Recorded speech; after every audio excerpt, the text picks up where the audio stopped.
मुंबई महानगरपालिका निवडणुकीच्या रणधुमाळीत आता खऱ्या अर्थाने शिरकाव सुरू झाला आहे आणि यावेळी ठाकरेंनी आपला जुना मावळा म्हणजे पुन्हा एकदा मैदानात उतरवला आहे। तो मावळा म्हणजे लालबागचा राजा मंडळाचा मानद सचिव सुधीर साळवी। हा निर्णय म्हणजे राजकारणातला क्लासिक मास्टर स्ट्रोक मानला जातो।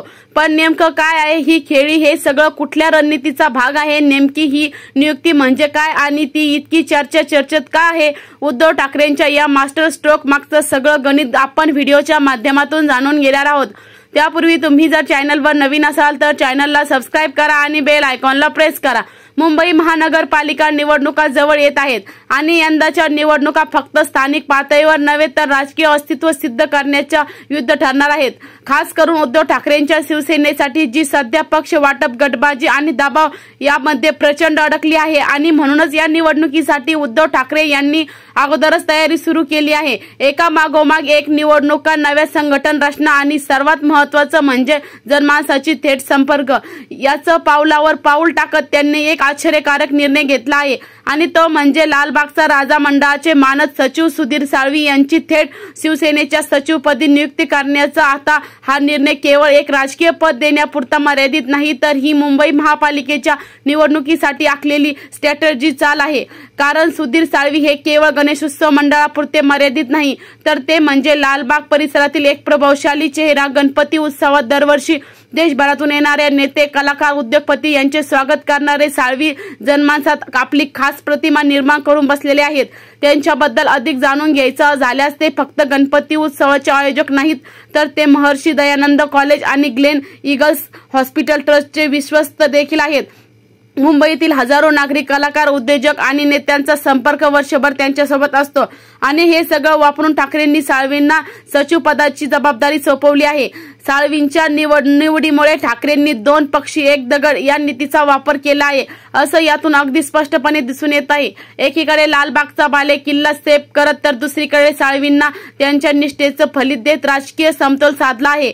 पण ही गोष्ट इतकी सरळ नाही, यामागे अजून एक राजकीय कारण दडलेलं आहे।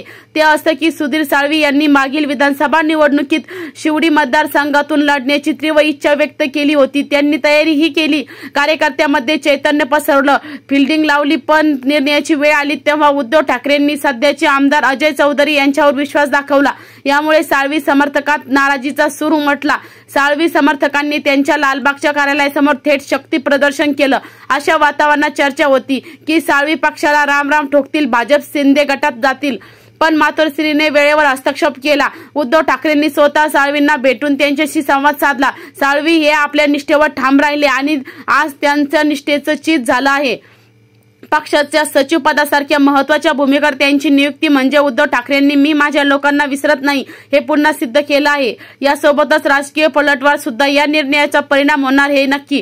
कारण लालबाग परिसर जो की ठाकरे गटाचा पारंपरिक बालेकिल्ला मानला जातो तिथं हा खेळ चालू आहे। साळवींच्या माध्यमातून पुन्हा एकदा जनसंपर्क वाढवणं, कार्यकर्त्यांना मोटिव्ह करणं, गणेशोत्सवाच्या माध्यमातून अफाट जनतेपर्यंत पोहोचणं ही सगळी रणनीती आता स्पष्ट दिसत आहे।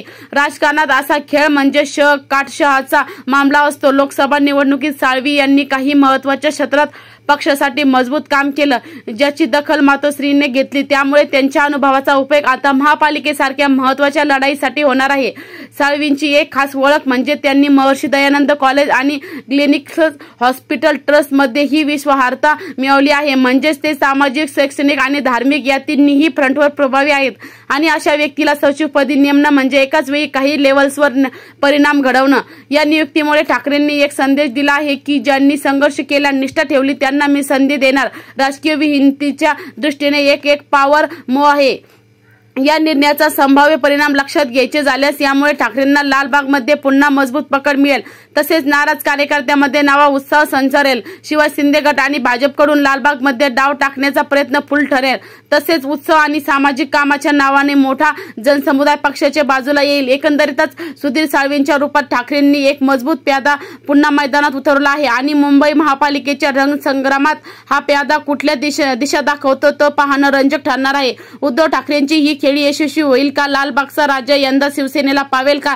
ही नियुक्ती पक्षाला बळ देईल हे देखील बघणं तितकंच महत्त्वाचं ठरणार आहे।